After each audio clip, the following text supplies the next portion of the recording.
tema que me foi proposto, ele se relaciona um pouco com um artigo que eu acabei escrevendo na coletânea em homenagem ao professor Sassi, que é relativo às sanções políticas em matéria tributária. Mas eu fiquei muito surpreso pela titulação do tema, que é relativo exatamente à questão das sanções criminais, dos crimes tributários no novo Código Penal. Isso porque, na verdade, sendo tributarista, eu farei uma análise do ponto de vista do direito tributário, ou de um tributarista, sobre uma questão penal, e, ao me deparar com o tema, acabei realmente denotando e verificando uma série de pontos de muita perplexidade. Portanto, eu preparei esse tópico em 3 grandes elementos. Um relativo ao problema que nós vamos tratar, depois os fundamentos jurídicos desse problema e uma análise crítica em relação a ele. Inicialmente, nós podemos verificar que os termos relativos a crimes fiscais ou crimes relativos a questões econômicas surgiram praticamente na década de 30. Nós temos lá um autor que apresenta a questão na Sociedade Sociológica Norte-Americana, o Sr. Sutherland, e ele apresenta uma constatação, que a maioria dos crimes tratados na época eram crimes relativos a questões de desvio de conduta, problemas de conduta de pessoas de menor posse, ou pessoas mais pobres ou desfavorecidas, que chamavam de blue collar, que seria o colarinho azul, aquele funcionário, aquele operário que realiza atividades, estaria comprometido com uma série de crimes que o sistema penal estaria comprometido a proteger. Diferentemente dos crimes praticados por aquelas pessoas que têm uma condição melhor do ponto de vista social, uma posição de destaque, chamada white collars, ou aqueles que praticam crime de colarinho branco e que têm uma proeminência que talvez causem mais dano do que aqueles que são pessoas mais desfavorecidas. E aí existe talvez um elemento ideológico, um elemento de diferença de classe de tratamento, de invisibilidade desse crime perante a sociedade e até, inclusive, de uma certa tolerância social com esse tipo de crime em relação aos demais. E ele questionava esse tipo de tratamento e propunha a necessidade de um tratamento criminal diferenciado em relação a essas situações. E, dentre os crimes elencados, nós encontramos os crimes fiscais, as fraudes bancárias, os crimes de corrupção, os crimes de lavagem de dinheiro. Conjuntamente, nós vamos ver e iremos verificar o surgimento de um entendimento dentro do direito penal da necessidade de penas, de normas penais, chamadas normas penais em branco, capazes de darem conta dessa nova classe de criminalidade, que é uma criminalidade econômica e que produz danos sérios do ponto de vista social e trazem uma série de desequilíbrios, inclusive pela perda do monopólio da violência pelo Estado e a disputa desse monopólio da violência do Estado com o monopólio privado do crime organizado. E aí nós encontramos exemplos claros na experiência norte-americana, como é a máfia norte-americana de Chicago, e o exemplo de Al Capone como um exemplo mais ilustrativo. Os crimes de lavagem de dinheiro, eles geralmente pressupõem 3 grandes elementos. O primeiro elemento, do ponto de vista da teoria norte-americana, seria a dissimulação da origem criminosa desses valores. Em seguida, a medida para tornar essa detecção um pouco mais difícil. E, por último, a reintrodução desses valores dentro do circuito econômico. Então, nós teríamos 3 fases, 3 circuitos, 3 fases de um ciclo que corresponderiam a este tipo que é o crime de lavagem de dinheiro. Bem, estes elementos, como foram bem expostos ontem pelos palestrantes no talk show, estão em mutação do ponto de vista da análise do direito brasileiro. O direito brasileiro está sofrendo uma mudança severa do ponto de vista do tratamento destes crimes. Crimes de colarinho branco, crimes econômicos, lavar dinheiro, crimes fiscais, e sem dúvida eu cheguei à conclusão que a exigência, a colocação desse tema para estudo se tornou extremamente relevante pelos aspectos que eu gostaria de mostrar aos colegas. A ação penal número 470, ação penal denominada mensalão, ela traz uma série de mudanças. Uma dessas mudanças se refere ao tratamento do crime de lavar dinheiro em relação à lei antiga, mas que tem reflexo em relação à lei nova, e em relação a uma série de aspectos. O primeiro aspecto é aquele que eu comentava de um crime composto de 3 fases ou 3 etapas. Primeiro, a dissimulação da origem ilícita, depois a utilização de mecanismos de difícil detecção da origem do valor e a reintrodução numa economia legítima. E o que diz o ministro Fux em um dos votos, que é um dos mais elaborados sobre o assunto, eu até indico a todos a leitura, que não há necessidade, para fins de configuração do crime de lavagem de dinheiro, dessa completude de todos os elementos caracterizadores da lavagem de dinheiro, sendo necessário tão somente a presença de um dos elementos, de uma das fases para a caracterização do crime de lavagem de dinheiro, não precisando daquelas características anteriores, preliminares e preparatórias do crime de lavagem de dinheiro, o que traz uma amplitude da aplicação da norma penal de uma forma bastante severa, como nós podemos ver.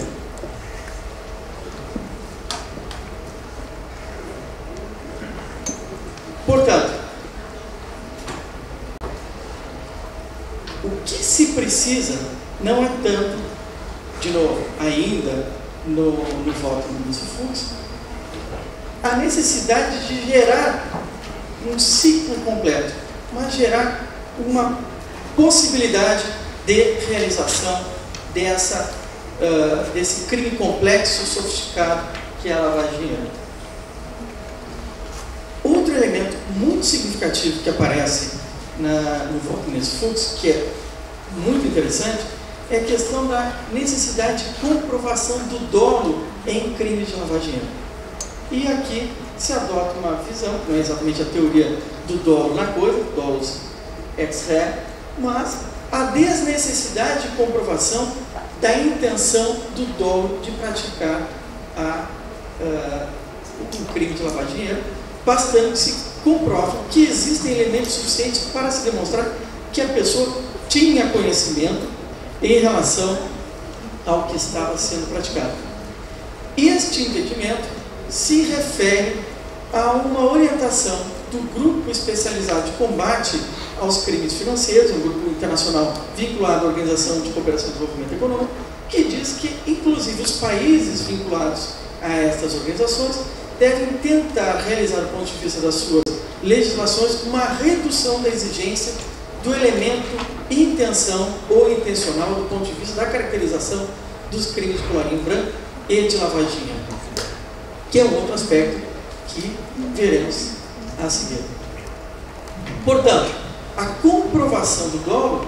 novamente aqui citado no voto do ministro Fux e citando uma decisão anterior, porque essas decisões já estão vindo já há algum tempo na jurisprudência se consolidando, eles precisam delimitar não exatamente a intenção do agente, ou a mente do agente, a mente de quem realiza os atos, mas as circunstâncias do evento. Também uma outra expressão que merece ser destacada e em breve verificada. Dito isso, por último, acrescenta-se no voto algo que é muito interessante, que é paradigmático e que vai orientar com certeza a jurisprudência de primeiro e segundo grau no país, e em todos os aspectos em relação à questão da lavagem de dinheiro, que não é preciso comprovar, inclusive, que a pessoa sabia do que estava realizando,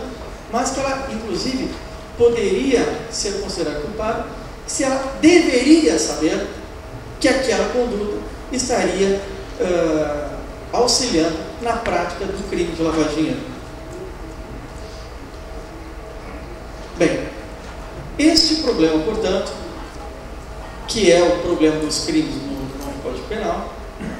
no projeto de novo Código Penal, poderia ser abordado de diversos aspectos. Eu gostaria de delimitar um aspecto que tem função do horário, que é relativo à questão da vinculação entre os crimes fiscais e os crimes relativos à lavagem de dinheiro.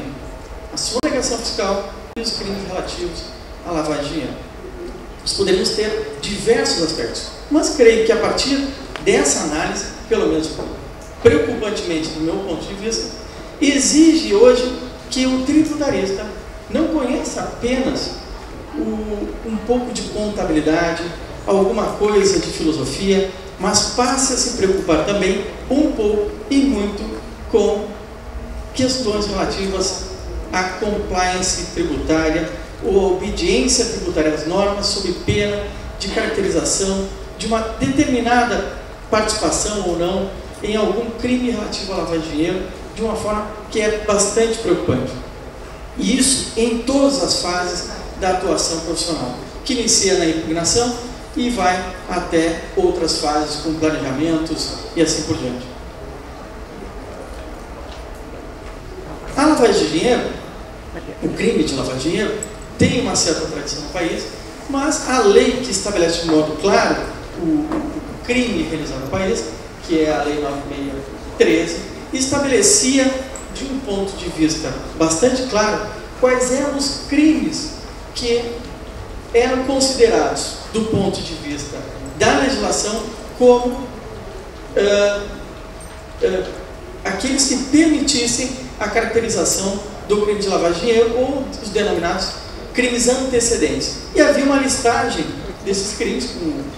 o senhor da Senhora pode verificar ali, como tráfico de armas, sequestro, a formação de organização criminosa, dentre outros, e muitos dentro do governo ou dos órgãos de combate e repressão à lavagem de dinheiro questionavam a exclusão de duas figuras típicas, como, por exemplo, o contrabando, as contravenções, como, por exemplo, o dinheiro oferido de forma ilícita pelo jogo do bicho,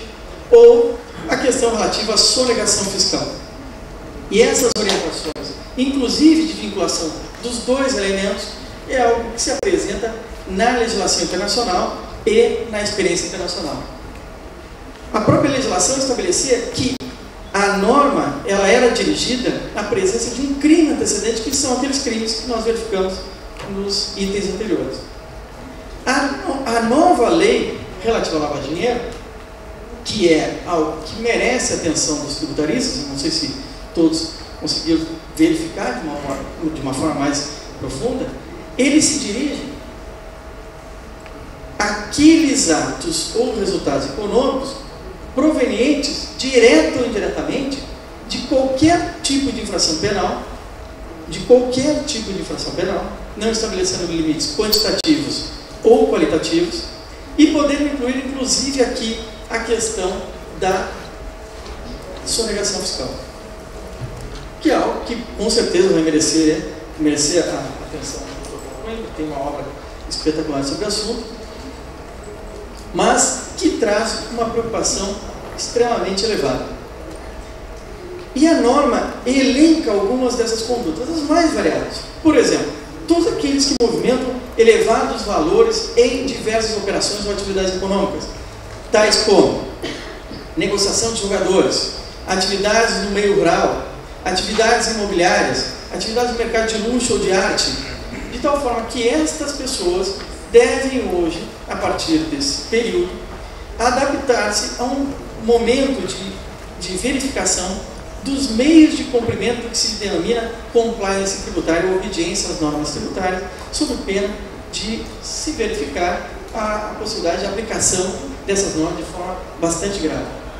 Não só aquele que realiza, mas, por exemplo, aquele que movimenta valores também pode estar sujeito a essa legislação.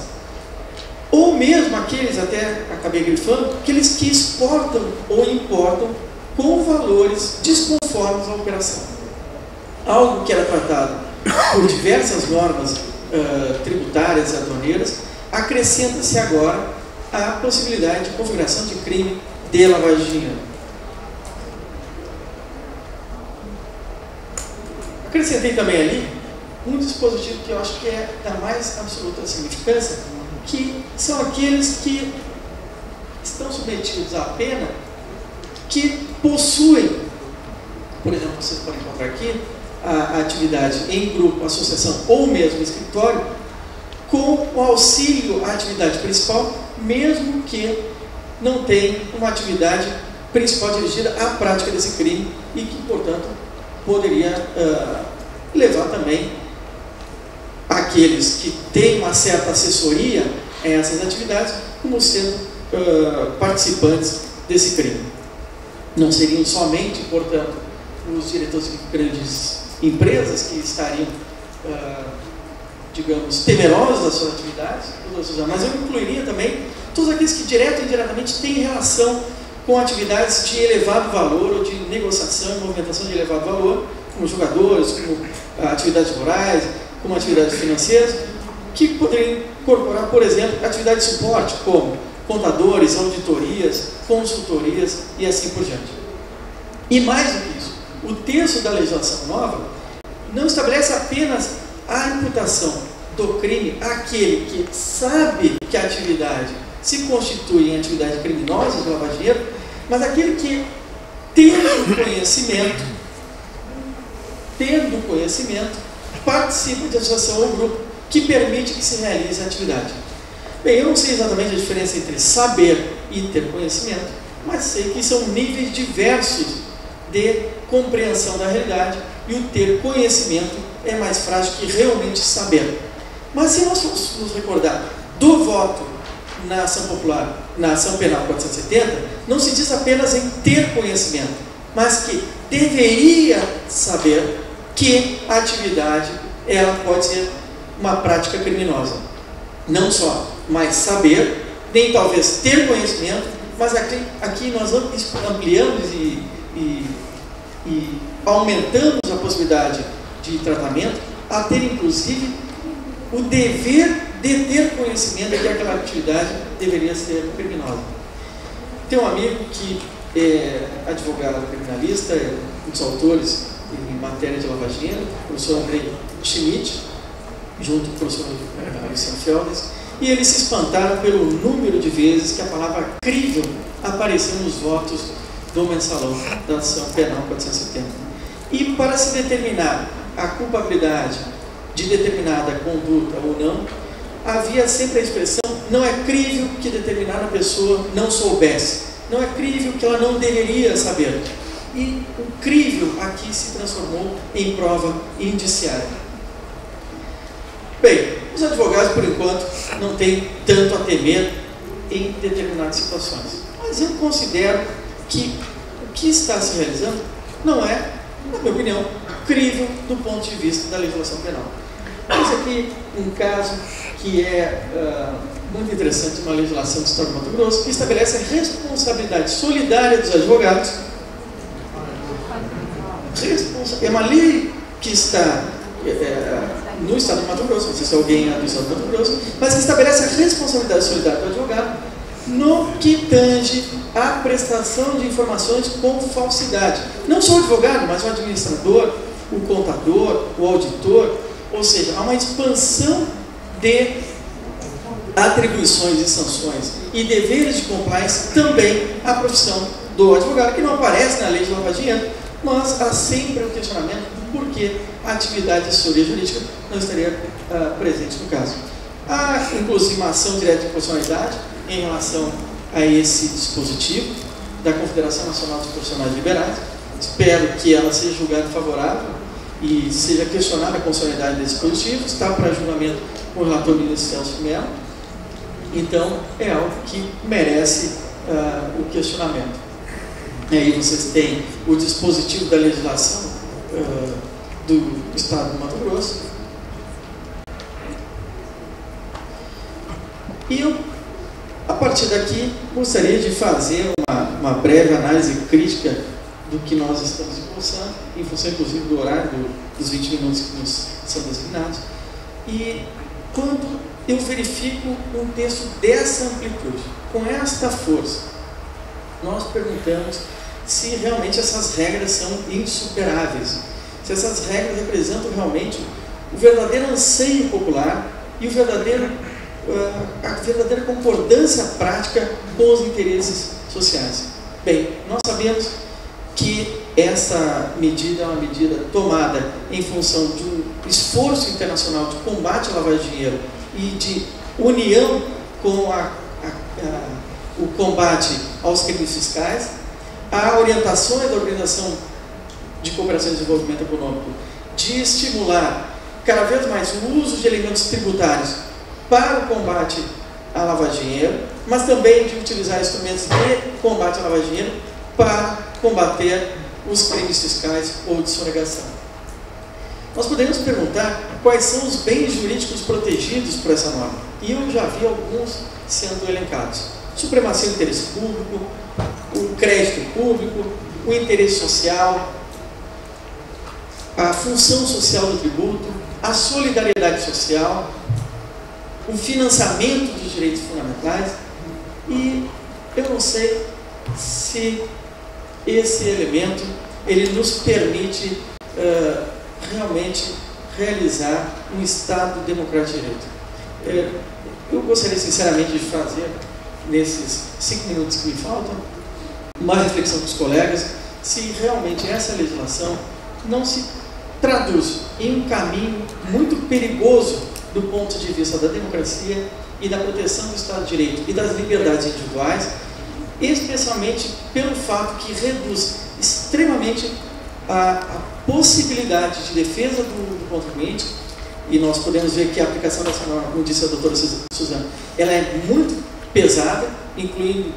a quebra de sigilo bancário, as medidas cautelares já no processo de inquérito policial, medidas pesadas do ponto de vista de indisponibilidade de bens e venda antecipada de bens, sem limite algum de realização da aplicação dessa norma. E eu me perguntaria se a democracia que nós construímos não está a caminho de um Estado policial legitimado pelos órgãos democráticos e representativos do nosso país. Que nós não estaríamos aqui criando um modelo de suspeição completa sobre todos os agentes econômicos do nosso sistema, com medidas bastante graves do ponto de vista tributário. E se o bem que nós estamos protegendo aqui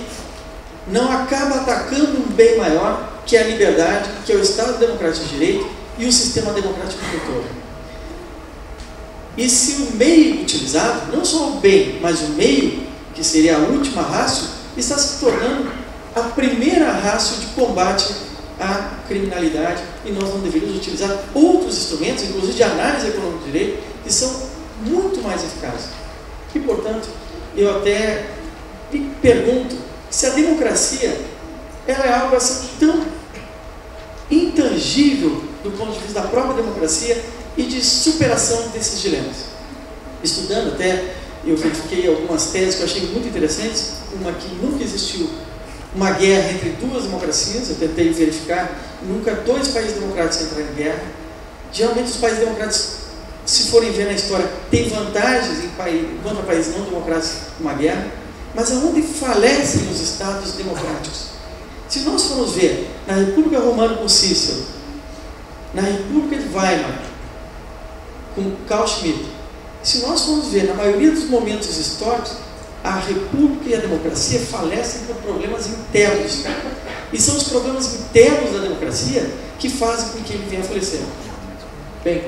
a democracia exige, como já dizia Montesquieu, o cumprimento da virtude como um elemento fundamental. Agora, os inimigos da democracia, como Carl Schmitt, apontam justamente nas falhas de virtude da sociedade democrática, como sua decadência, a luta partidária sem limites, os problemas relativos à corrupção, como os próprios elementos de superação da democracia. Ontem o advogado Cacai apresentou muito bem o caso do Goya, e sem dúvida que eu trago o quadro dele da Inquisição, e creio que o momento que nós vivemos, pelo menos da minha leitura desta lei e do que está estabelecido em relação ao direito tributário, não é muito alegre e muito promissor. Eu creio que novamente é o tempo dos advogados levantarem suas bandeiras,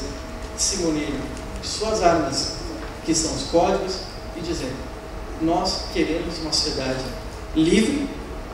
justa e solidária, mas ela tem que ser formada e fundada sobre a liberdade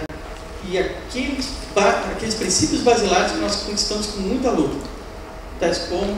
uma defesa contra os abusos do Estado, seja por que razão venham a ser realizados. Inclusive,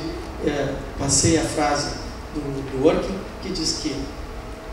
as metas coletivas ou comunitárias, ou sociais, ou de belos interesses, não podem jamais superar os interesses individuais, e os direitos devem surgir aqui como trunfos, como cartas, como coringas que superam os interesses individuais quando eles vêm a esmagar o indivíduo e a liberdade. Então, agradeço a atenção de todos e passo a palavra aos meus colegas aqui e à presidente mesmo.